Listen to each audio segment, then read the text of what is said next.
네, 제2부 죄인은 그리스도가 필요함. 우리 죄인들은 절대적으로 그리스도가 필요합니다. 다른 방법, 다른 것으로는 우리가 하늘 아버지 앞에 나아갈 수 있는 길이 전혀 없습니다.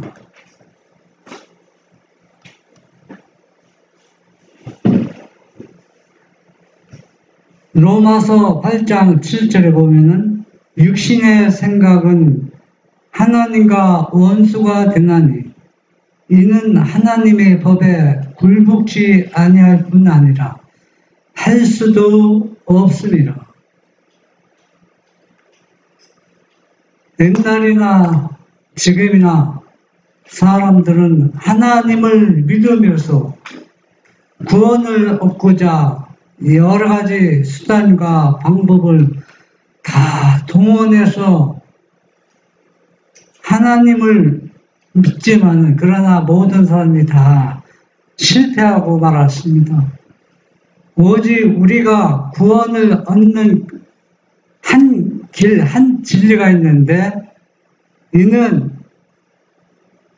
아들을 통해서만 우리가 구원이 성립될 수 있고 하나님의 아버지 앞에 나갈 수 있습니다. 다른 것은 아무리 착하고 선하게 산다 하고 그렇게 생활해도 그것은 육신적인 생각은 다 하나님과 원수가 되는 것입니다. 그리고 또 하나님의 법에 굴복할 수도 없습니다.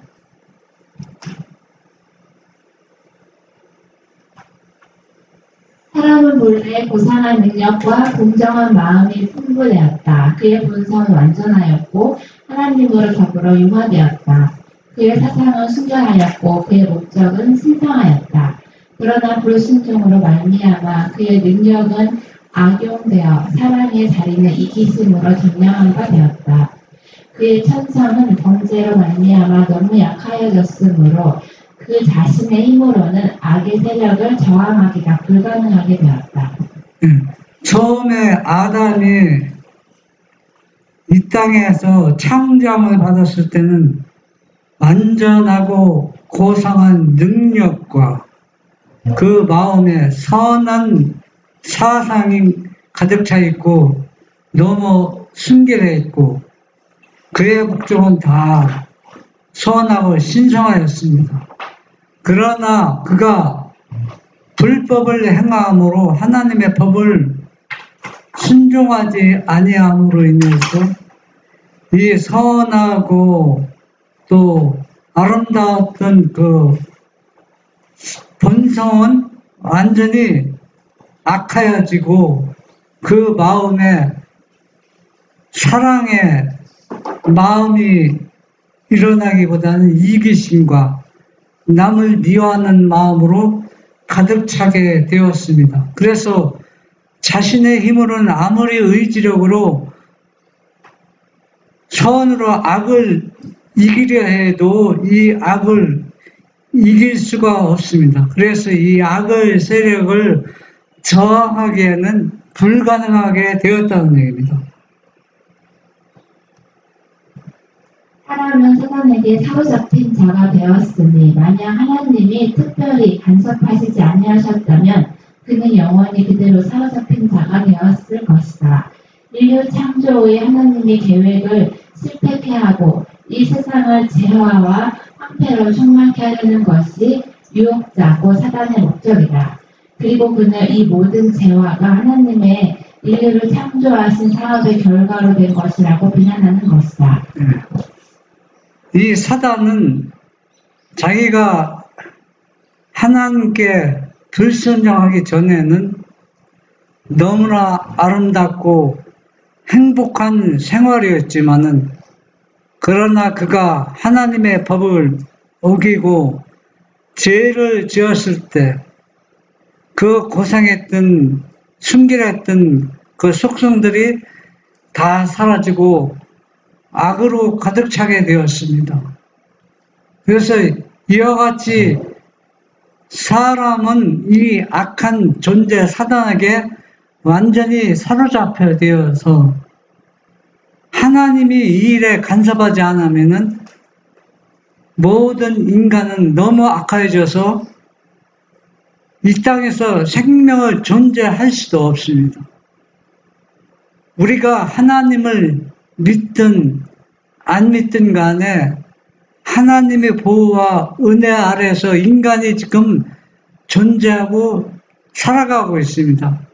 그래서 하나님을 믿는 사람만 하나님께서 보호하시고 은혜를 주시는 것이 아니라 하나님을 믿지 않는 모든 사람들에게 하나님께서 은혜를 주시고 보호해 주신다는 얘기입니다. 왜냐하면은 아무리 악인일지라도 하나님의 은혜가 거두어지면은 사단처럼 그 마음이 악으로 가득 채워져서 이 땅에서 살아남을 수가 없어요. 사단은 인간과 창조가 완전히 다릅니다. 사람은 흙으로 창조받았기 때문에 죄를 범한 후에는 스스로 살아갈 수가 없습니다. 그러나 마귀는 불법을 행했다 할지라도 그가 흙으로 창조받은 것이 아니라 빛으로 창조받았기 때문에 이 사단은 인간보다 더 이 악에서 버틸 수가 있습니다. 그래서 이 실상 이 마귀도 하나님의 은혜가 완전히 거두어지면 이 마귀도 살아남을 수가 없어요. 그래서 이 인간이나 악한 천사들이나 모든 존재는 하나님의 은혜로 지금 이 땅에서 생명을 유지하고 있다는 것입니다. 그런데 왜 이 악한 존재는 그 생명이 끝나지 않게 하나님께서 왜 은혜를 주실까? 그것은 하나님의 선하심과 사랑을 온 천하에, 온 우주에 드러내기 위해서 하나님께서 다 악한 자에게도 은혜를 주시고 있다는 것입니다. 사람이 죄 없는 상태에 있을 때에는 지혜와 지식의 모든 보화가 감추어 있는 자와 더불어 즐거이 교통하였던 것이다. 그러나 사람이 범죄한 이후로는 신성한 것을 즐기지 않게 되고 하나님의 낯을 피하려고 하게 되었다. 지금도 중생하지 아니한 자의 마음은 역시 그러하다. 그 마음이 하나님과 융화되지 못함에 따라서 하나님으로 더불어 교통하는 가운데서 기쁨을 얻지 못한다. 죄인 하나님 앞에서 기뻐할 수 없고 거룩한 자들과 같이 사귀기를 꺼릴 것이 비록 그가 천국에 들어간다고 하더라도 그는 거기서 아무 기쁨도 얻지 못할 것이다. 어린아이가 엄마한테, 부모한테 잘못을 하면은 그렇게 엄마를 찾고 엄마 없이 못 살 것 같은 아이들이 자꾸 숨습니다. 왜 감추냐? 뭐가 있기 때문에, 그 마음에 잘못한 게 있기 때문에 그렇습니다. 그게 본질입니다. 악의 본질이야. 악의 본질은 자꾸 선한 것에서 자꾸 피하려고 하는 것입니다. 왜? 선한 것 앞에는 악이 완전히 드러나기 때문에 가능한 피하고 싶은 것이 그 상태인 것입니다. 그래서 인간도 하나님을 믿노라 하면서 하나님의 은혜로 살아간다고 입으로는 그렇게 말하고 있지만은 하나님의 은혜와 말씀으로 거듭나지 아니한 사람, 중생하지 아니한 사람, 말씀을 통해서 변화되지 않는 사람은 자꾸 하나님의 은혜에서 자꾸 피하는 겁니다. 피한다는 얘기는 자꾸 오늘날 재림교회 안에서도 첫째 천사의 기별을 정면으로 부인해서 있는 사람들 있죠. 심판이 없다고. 예수님이 재림하기 전에 심판이 없다고. 그리고 또 정면적으로는 부정하지 않지만은 예수님이 십자가에 돌아가셔서 우리의 모든 죄를 용서해 줬는데 뭐 또 한 번 사랑하고 구원받았으면 끝나고 한 번 죄를 용서해 주면 끝나지 날마다 회개의 필요성이 있느냐, 이렇게 하나님의 말씀을 왜곡하는 것. 이런 사람들은 특질이 뭐냐, 거듭난 경험이 없다는 얘기입니다. 그래서 중생하지 않은 사람은 자꾸 말씀을 왜곡시켜서 이 빛에서 자꾸 떠나고자 합니다.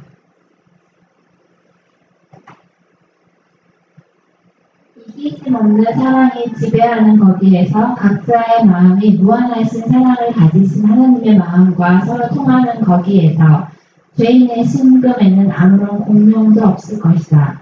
죄인의 사상과 취미와 동기도 거기 사는 무죄한 자들을 고무시키는 사랑과 취미와 동기와는 배치될 것이다. 예. 우리 마음에 하나님의 선하심과 이기심이 하나도 없다면 우리의 마음은 평안합니다. 그 두려움과 무서움도 없어요. 저녁에도 두려움과 무서움이 있다는 얘기는 우리 마음에 악이 아직도 남아있다는 얘기입니다. 이기심이 있기 때문에 두려움과 무서움이 내 마음속에 일어나는 것입니다. 그러나 이것은 죄인의 본질적인 마음이지만은, 그러나 이런 것들은 다 뭐냐면 예수님께서 예수님을 통해서 이런 마음들을 완전히 지켜해 주셔서 우리 마음속에 이 세상을 사랑하는 마음, 아무 공명도 없이 무 상태에서 텅 그 마음의 빈 상태, 주님이 함께 하시면은 우리의 사상과 취미와 동기와 이러한 모든 것이 뭡니까? 기쁨과 즐거움, 우리가 하는 작은 취미라도 기쁨과 즐거움이 있다는 얘기입니다. 그는 하늘의 멜로디에는 거친 음조가 될 것이다. 그에게는 천국이 말할 수 없이 고통스러운 장소가 될 것이다. 그는 하늘의 빛이 되시고 하늘의 기쁨이 되시는, 하늘의 기쁨의 중심이 되시는 자에게서 피하기를 원할 것이다. 그런즉 악인이 하늘에서 제외되는 것은 하나님의 전제적 명령으로가 아니다. 저희 자신이 하늘의 교제에 부적당하기 때문에 제외되는 것이다. 하나님의 영광도 그들에게는 오히려 소멸시키는 불이 될 것이다. 저들은 저희를 구속하기 위하여 죽으신 자의 얼굴을 피하기 위하여 차라리 멸망을 자취할 것이다. 이 악의 본질이 얼마나 무서웠냐면, 그렇게 엄마 없으면 못 살던 아이들이 잘못을 하면은 엄마가 아무리 맛있고 사랑스러운 마음으로 어린아이에게 다가가면 다가갈수록 아이는 자꾸 뒤로 피합니다. 왜 피합니까? 그게 악의 본질입니다. 그래서 우리도 하나님 관계도 우리도 이와 똑같습니다. 우리가 하나님을 믿노라 한다고 하지만은 진정으로 죄를 회개하지 않고 우리 마음의 이기심과 세속적인 마음으로 가득 차 있으면 말씀을 보고 아무리 기도한다 할지라도 우리 마음엔 평안과 기쁨이 없습니다. 그래서 하나님의 영광을 보면 볼수록 자기의 죄가 드러나기 때문에 하나님과의 관계, 거리가 더 멀어지는 것입니다. 그래서 이 멀어지는 거리를 좁힐 수 있는 것은 우리가 우리 마음속에서 죄를 완전히 소멸시키는 방법뿐이 없습니다. 이 죄를 소멸시킬 때 어린아이가 자기가 잘못했으면 엄마 나 잘못했어요 하고 고백하면 그 마음부터 뭐가 밀려옵니까? 평안한 마음, 엄마의 사랑이 마음에 다가오는데 잘못하고도 나 잘못하지 않았다. 아무리 본인이 고백하지 않으면은 엄마의 사랑을 아무리 부어도 이 어린아이에게 통하지 않는다는 얘기입니다. 그래서 우리도 우리의 죄를 버리지 않고는 그리스도의 사랑으로 우리를 어때요? 감동을 줄 수 없다는 얘기입니다.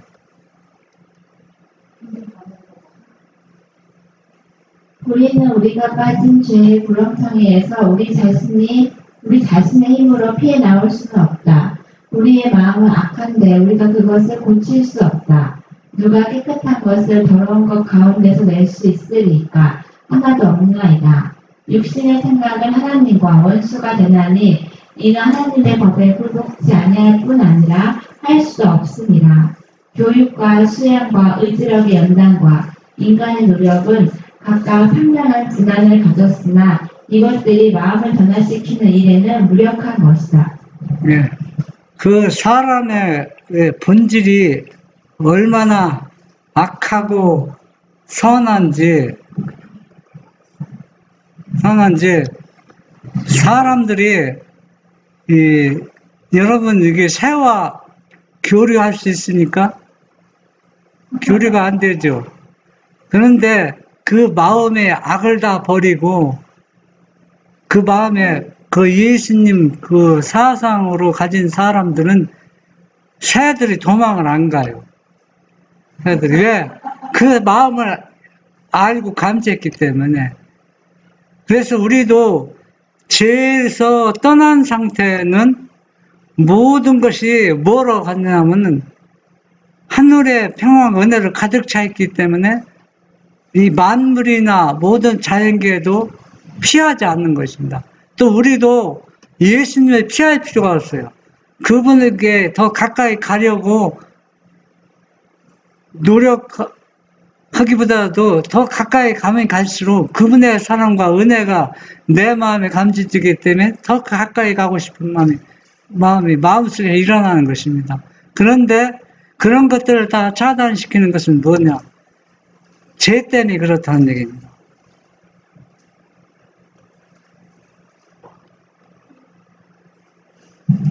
정로기간 11조 이것들이 혹 행위의 의무적 감정을 만들어낼 수는 있다 할지라도 마음을 고칠 수는 없으며 생애의 동기를 깨끗게 할 수도 없다. 사람이 죄에서 벗어나서 성결해지려면 먼저 마음속에서 동작하는 능력이 있어야 하나니 곧 위로부터 새 생명을 받아야 한다. 이 능력은 곧 그리스도시다. 오직 그의 은혜만 이 죽은 심령의 기능에 생기를 주어서 그것을 하나님께로 즉 거룩한 대로 이끌 수 있는 것이다. 예, 우리는 일적으로 의무적으로 단장하게 머리도 이쁘게 손질하고 옷도 아주 아름다운 좋은 옷을 입고 행동도 아주 고상하게 임시행을 할 수 있습니다. 그러나 이런 것들이 내적인 악을 저항하거나 악을 버릴 수는 절대 없다는 얘기입니다. 우리 마음이 거룩하고 성결해지기 위해서는 위에서부터라는 얘기는 하늘에 계신 존재로부터 우리가 그 마음과 의를 받아야 된다는 얘기입니다. 그렇지 않고서는 우리가 선한 생각이나 선한 길로 절대 또 하나님께 더 가까이 갈 수가 없다는 것입니다.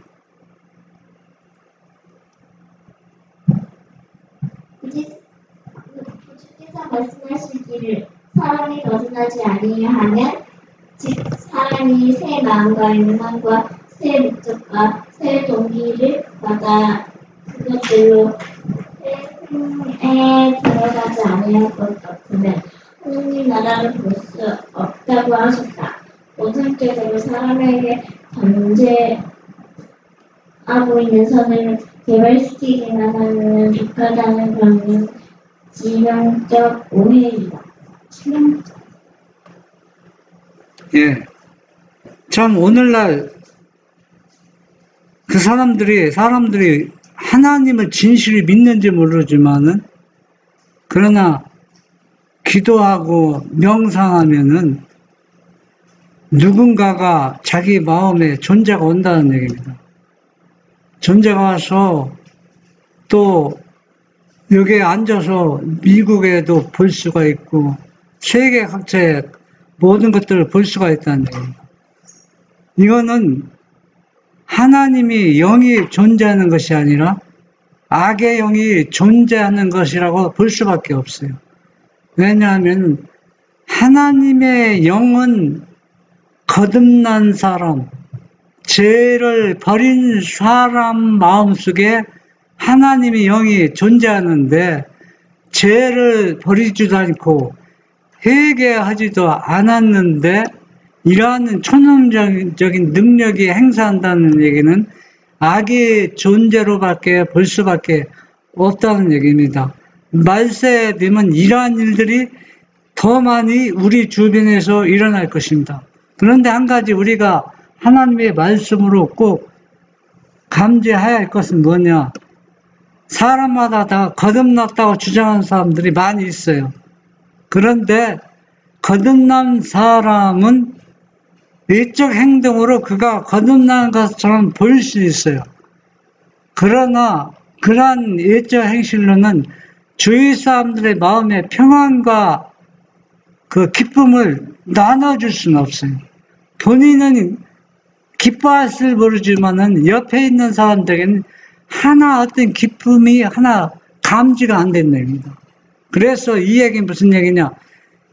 한 사람이 진정으로 죄를 버리고 거듭난 사람이 내 옆에 있다면, 내 주위에 있다면 모든 주위에 있는 사람들이 그 사람을 통해서 다 뭘 느끼냐면 하늘의 분위기, 하늘의 평안과 기쁨을 느낀다는 얘기입니다.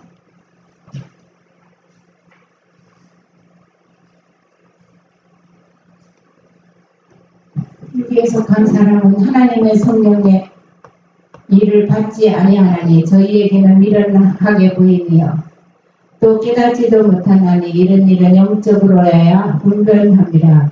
거듭나야 하겠다 하는 말을 기이 여기지 말라. 또한 그리스도에 대하여 성경에 기록하기를 그 안에 생명이 있었으니 이 생명은 사람들의 빛이라. 다른 이로서는 구원을 얻을 수 없나니 천하의 인간에게 구원을 얻을 만한 다른 이름을 우리에게 주신 일이 없음이라고 하였다. 왜? 이건 당연한 얘기입니다. 당연한 얘기인데 왜 이렇게 강조했을까요? 다른 이로서는 구원을 얻을 수 없나니 천하의 인간에게 구원을 얻을 만한 다른 이름을 우리에게 주신 일이 없습니다. 이건 당연한 일인데 왜 이런 얘기를 계속 강조하고 있느냐면 주님의 재림이 임박한 이때 내가 예수라 하면서 내가 죄에서 너희를 구원해 주겠다 하는 거짓 영들의 역사가 일어나기 때문에 이 얘기를 우리에게 말씀해 주고 있습니다. 그래서 우리가 육에 속한 사람과 영에 속한 사람은 외적으로 보면 차이점은 구분하기 힘들지만 그러나 윤곽에 뛰어나게 구분할 수 있는 방법이 여러 가지가 있습니다. 그 중에 하나는 영에 속한 사람은 무슨 일을 하든지 영적이지만은 그 마음에 이기심이 없어요. 우리는 이기심이 가득 차서 내가 뭐든지 손해 안 보려고 하잖아요. 손해. 그래서 그거는 우리가 그 작은 습관이지만 이게 조심해야 됩니다. 평상시. 네? 뭐든지 내가 조금 더 하고 싶고 더 많이 해야 된다고 생각하고 이 이기심은 완전히 내가 육에 앉아서 육에서 벗어나지 못하겠습니다. 영에 속한 사람은 항상 자신이 손해를 본다고 생각해야 됩니다. 손해. 그러나 절대 내 생각, 육신의 생각으로는 손해보는 것 같지만은 그러나 영적인 안목을 볼 때는 절대 손해가 안 봅니다. 왜? 뭐 누가 그것을 채워주기 때문에. 하나님이 다 채워주기 때문에 그렇습니다. 그래서 육에 속한 사람과 영에 속한 사람은 육신적인 생각은 자기 자신이 무엇인지 더 이익을 추구하지만 영에 속한 사람은 절대 손해본다 할지라도 그것 때문에 마음에 오지 않아요. 왜? 하나님이 함께하기 때문에 사실은 시간이 지나면 손해보는 것 같지만 절대 손해보지 않는다는 것을 알 수 있습니다. 하나님이 자아를 깨닫고 그의 품성의 인자하심과 자부적 온정을 깨달아 하는 것만으로는 넉넉지 않다. 하나님의 율법의 지혜로움과 공의로움을 깨닫고 그 율법이 사랑의 영원한 원칙 위에 세워진 것을 아는 것만으로는 넉넉지 않다. 사도 바울도 이 모든 것을 깨닫고 부르짖기를 내가 이로 율법의 선한 것을 시인하노니 이로 보건대 율법도 거룩하며 계명도 거룩하며 의로우며 선하도다고 하였다.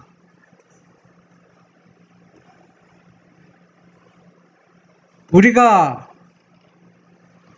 하나님을 그 사랑을 이해하고 깨닫고 말씀을 교리적으로 문자적으로 지식적으로 연구하고 깊이 안다고 하지만 이런 것들은 아무 도움이 되지 않는다는 얘기예요. 왜 그렇습니까?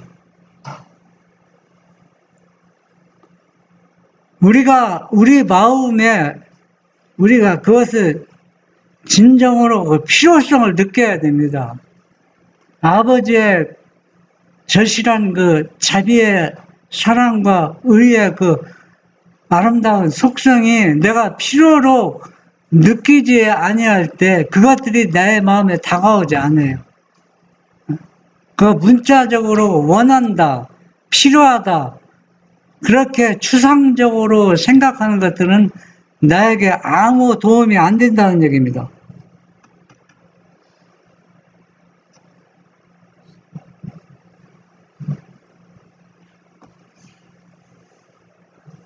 그러나 하기는 여기에 첨가하여 심령의 고민과 결론 중에 말하기를 나는 육신에 속하여 죄 아래 팔리도다 라고 하였다. 그는 스스로 얻을 수 없는 순결과 이로 발광하여 부르짖기를 오호라 나는 곤고한 사람이로다. 이 사망의 몸에서 누가 나를 건져내랴?고 하였다. 이러한 부르짖음은 어느 곳에서나 어느 시대에나 죄짐에 눌린 자들의 마음에서 발하는 부르짖음이다.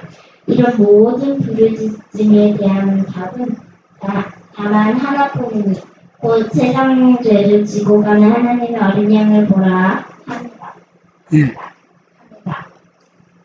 이 말씀은 그 유명한 사도 바울이 하신 말씀인데 우리가 로마서 7장과 8장을 면밀히 검토하고 연구하면은 그 사도 바울 그 우리 믿음의 그 선배는 예수님을 만나기 전, 회개하기 전, 거듭나기 전의 상태를 지금 로마서 7장 24절을 표현하고 있습니다. 우리가 이 말씀을 잘못하면 왜곡할 수 있는데 7장에서도 사도 바울은 회개의 경험이 없고 거듭난 경험이 없다고 생각할 수 있는데 그런 내용이 아닙니다. 그러니까 이거는 우리가 거듭나기 전 상태를 표현한 것입니다. 이거 완전히 우리가 이게 그러니까 지금 사도 바울이 보면은 이미 7장 대하기 전에 이미 회개하고 거듭난 경험을 쭉 가진 사람입니다. 이 사람이 7장에 와서 회개한 게 아니라는 얘기입니다. 그래서 제가 하는 얘기가 이 사도 바울이 이 죄로 인해서 얼마나 회개와 거듭나기가 힘든 과정을 지금 설명하고 있는 것입니다. 그래서 우리는 아무리 예수님을 믿느라고 부르짖어도, 회개했다고 부르짖어도 진정으로 중생의 경험이 없으면은 로마서 7장 24절 말씀같이 오라 나는 공고한 사람이라다. 이 사망의 몸에서, 이 죄의 몸에서 나를 누가 아무도 건질 수가 없다는, 오직 그분이 누구냐? 예수 그리스도뿐이 없다는 얘기입니다. 그래서 그분을 절대적으로 필요로 느낄 때 그분의 영이 우리 마음에, 또 로마서 7장 24절 같이 오라 나는 공고한 사람이라고 부르짖는 사람의 마음에 온다는 얘기입니다. 그래서 세상지를 지고 가는 하나님의 어린 양을 보라는 얘기입니다. 왜 하나님의 어린 양을 보라고 합니까? 그 어린 양이신 예수님이 나의 모든 죄를 다 가져갔습니다. 가져갔다는 얘기입니다. 가져갔기 때문에 내가 이 죄의 짐을 지고 오라 나는 공고한 사람이라 부르짖던 사람들도 어린 양이 내 죄를 가져갔기 때문에 이제는 내가 내 죄가 내 마음속에서 사라지고 이제는 그분의 의가 내 마음속에 왔기 때문에 믿음으로 이것을 받아들여야 된다는 얘기입니다. 믿음으로 받아들이지 않고 세상지를 지고 하는 어린 양을 아무리 봐도 의미가 없다는 얘기입니다.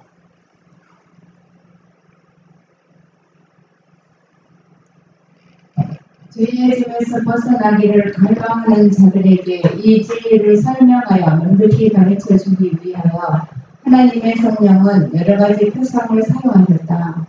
야곱이 에서를 속이는 죄를 범한 후 자기 아버지의 집을 떠나 도망할 때에 그는 죄 지은 것을 생각하고 마음이 눌렸다.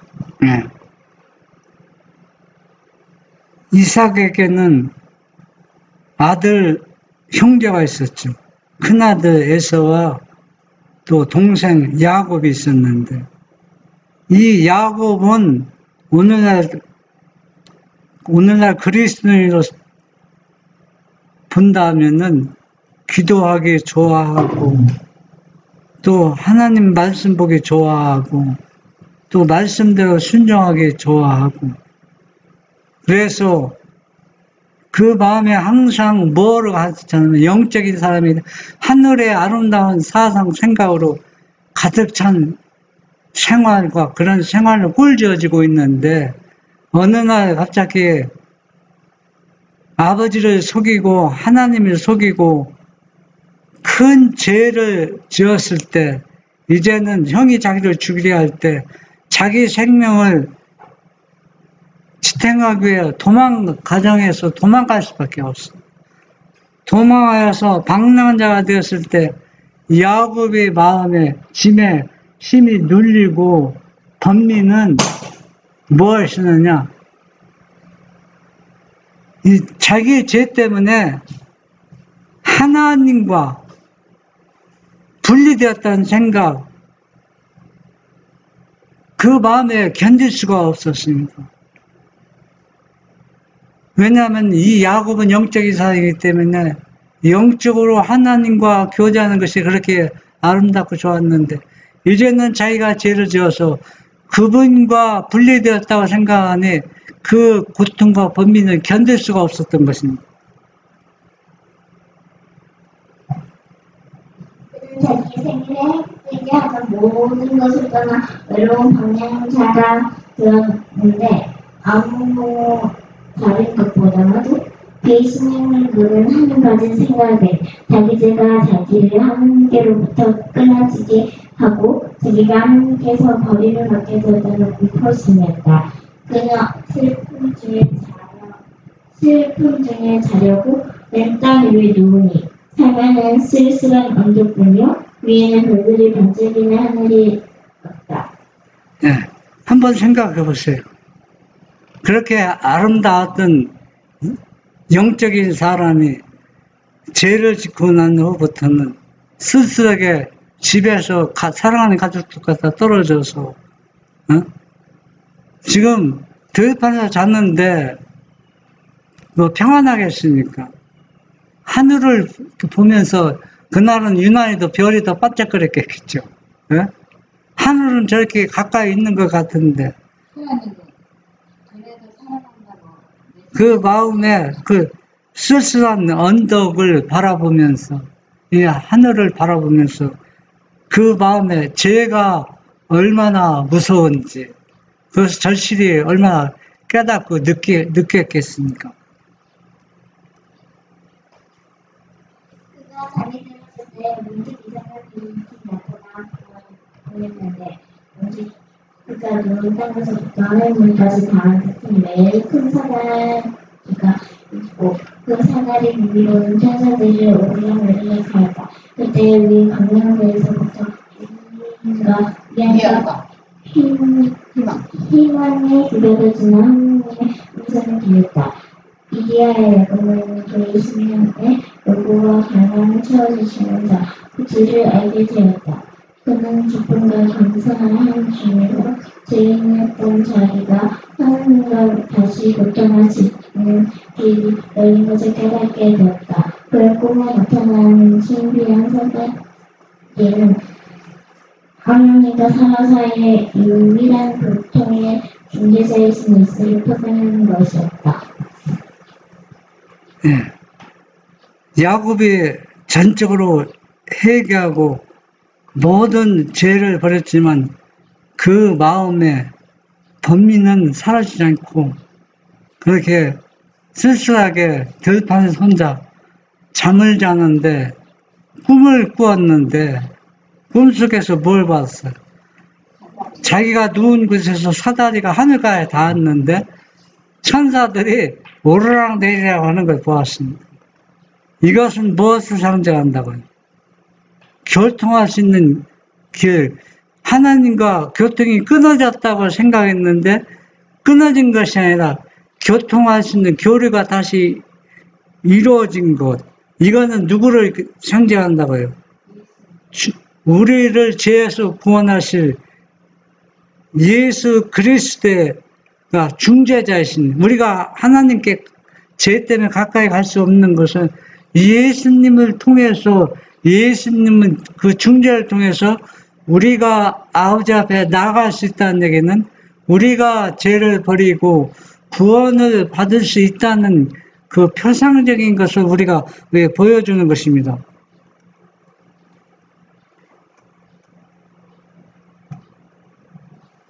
동역이란 11절 이 표상이 곧 그리스도께서 나다나엘에게 더불어 하신 담화 가운데서 진실로 진실로 너희에게 이르노니 하늘이 열리고 하나님의 사자들이 인자 위에 오르락내리락 하는 것을 보리라고 말씀하신 그 동일한 표상이다.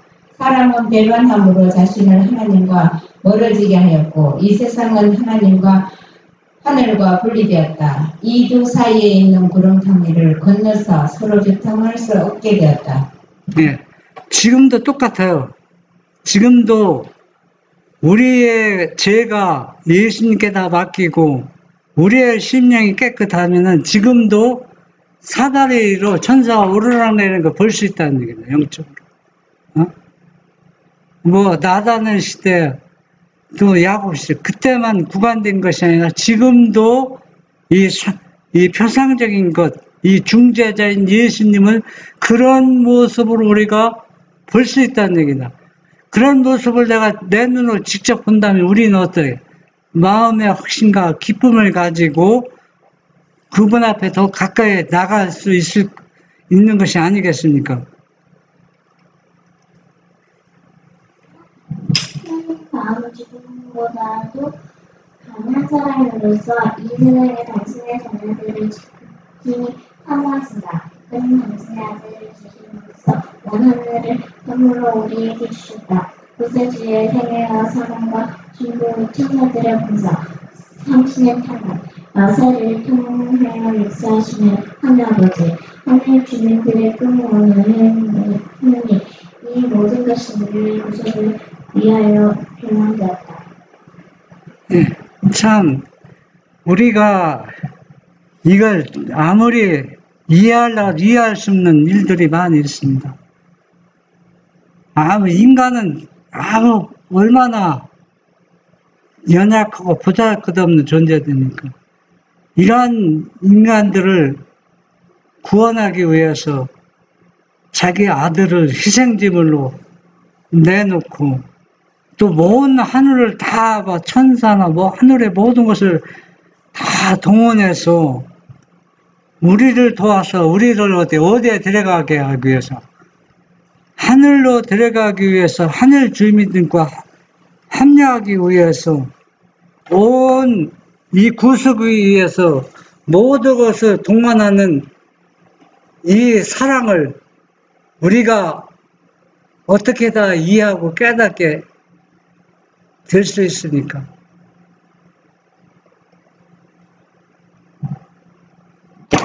그러나 그리스도로 말미암아 이 세상은 다시 하늘과 연결되었다.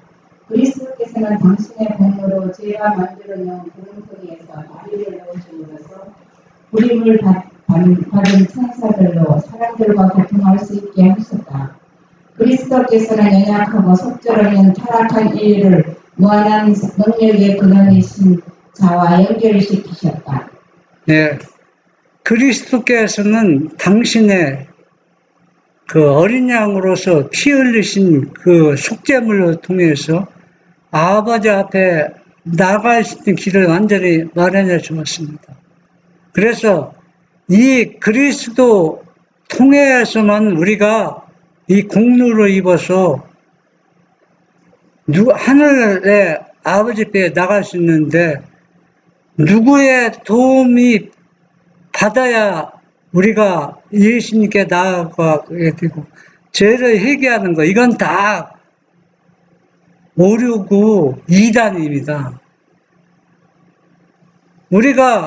제가 예언의 신에 보니까 이런 구목이 있더라고요. 성령은 중보하시는데 예수님처럼 그런 중보는 하지 않고 이렇게 깔아놨다. 이것도 다 이단이고 오류입니다. 누가 삽입시킨 겁니다. 끼워 넣은 것들. 그러니까 예언의 신도 이런 내용들 얼마나 많습니까? 성령의 도움 없이는 우리가 죄를 회개할 수도 없고 예수님의 십자가가 무효가 된다.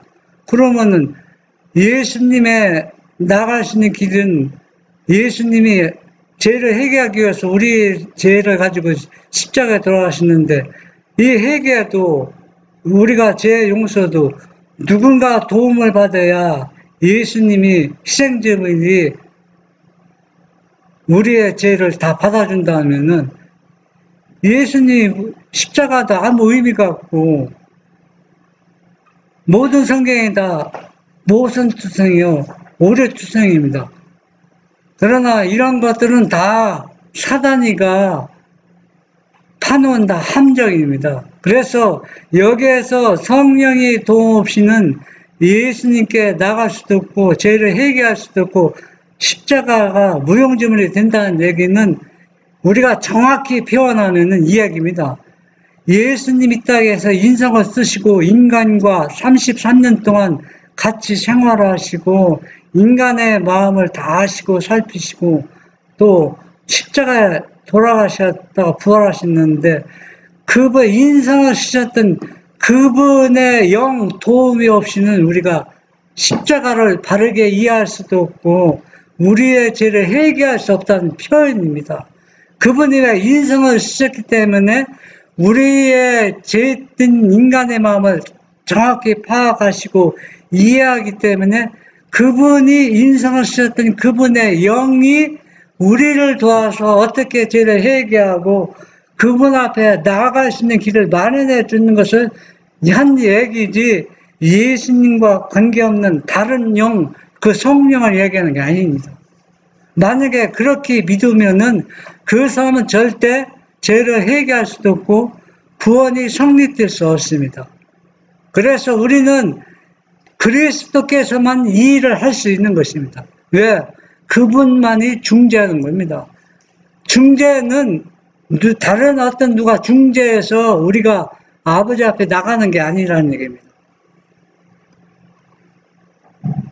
그러나 만일 사람이 타락한 인류를 위하여 소망과 도움의 유일한 근원이 되시는 자를 무시할 것 같으면 인류 진보의 이상이나 인류 향상을 위한 모든 노력은 다 헛된 것이 될 것이다. 각양 좋은 은사와 온전한 선물이 다 위로부터 빛들의 아버지께로서 내려온다.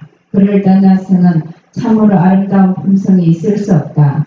하나님께로 가는 유일한 길은 곧 그리스도시다. 그리스도께서 말씀하시기를 내가 곧 길이요 진리요 생명이니 나로 말미암지 않고는 아버지께로 올 자가 없느니라고 하셨다. 예.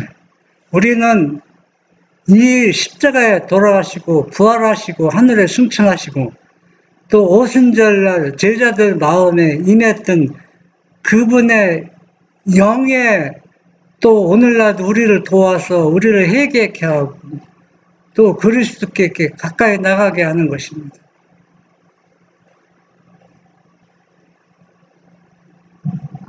우리는 우리를 위하여 드리신 그 놀라운 인생을 묵상하여 보자. 온 하늘이 잃어버린 자를 도로 찾아 아버지의 집으로 내려가기 위하여 소비하고 있는 노력과 정력의 진가를 생각하여 보자.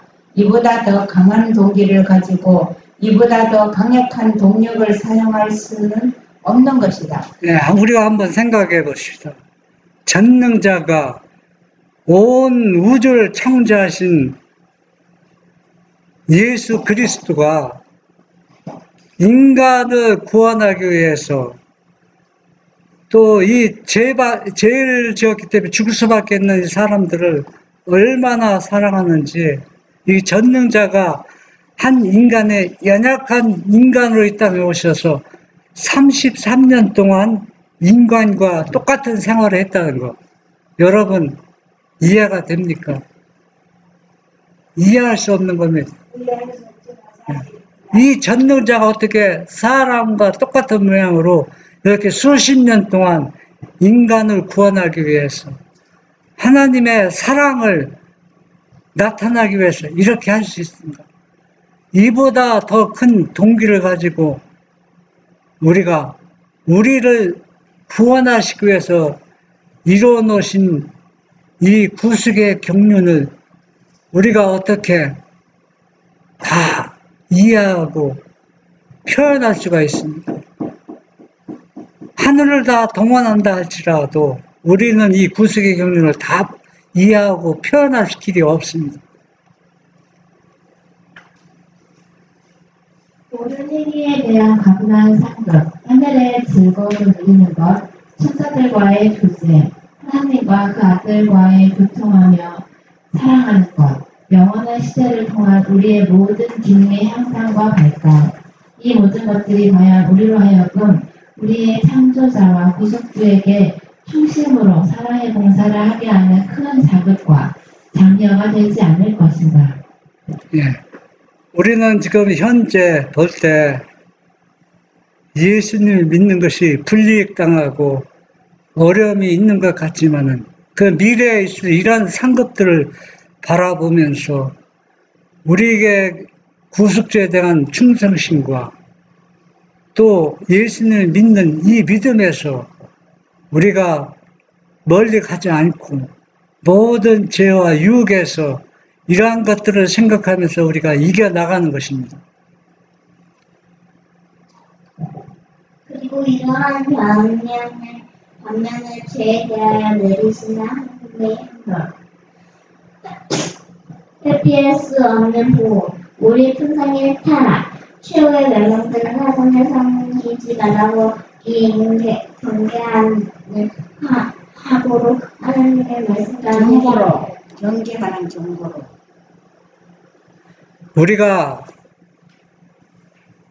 성경 말씀을 우리를 구속하기 위해서 구원하시기 위해서 아들까지 희생시키고 하늘의 모든 것을 다 동원해서 우리를 하늘에 데려가려고 합니다. 그러나 이 사랑과 죄의 자비와 이 초청을 거절하면은 어떠한 보응이 따르는지 어떠한 멸망이 따르는지 이것들을 자세히 설명해서 사람들을 하여금 선택해서 어떤 것을 선택해야 할지 우리는 이 진리를 항상 전파해야 되는 것입니다.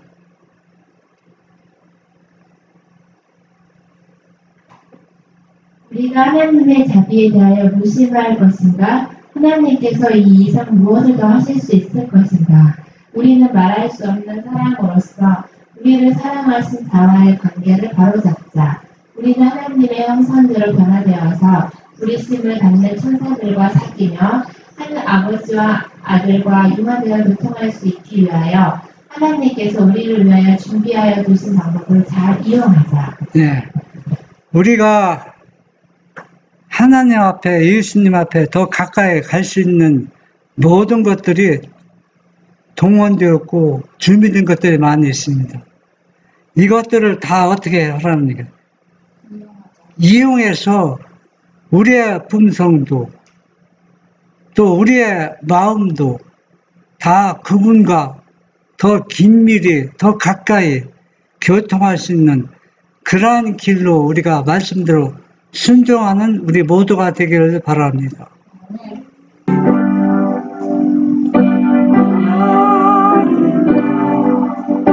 나를 위해 주 돌아가셨나 내가 나를 위해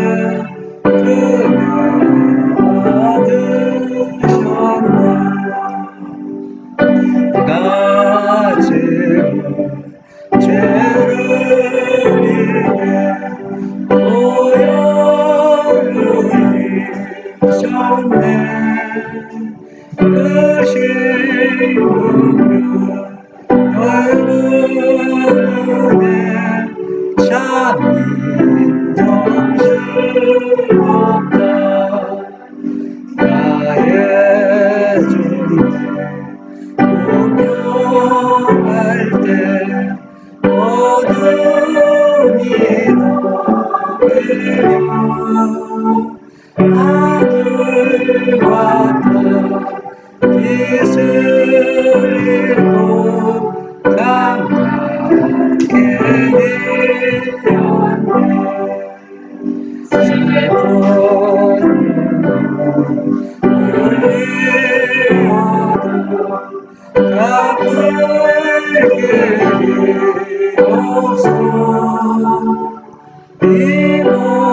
이몸주께 같이오니 받으십니다.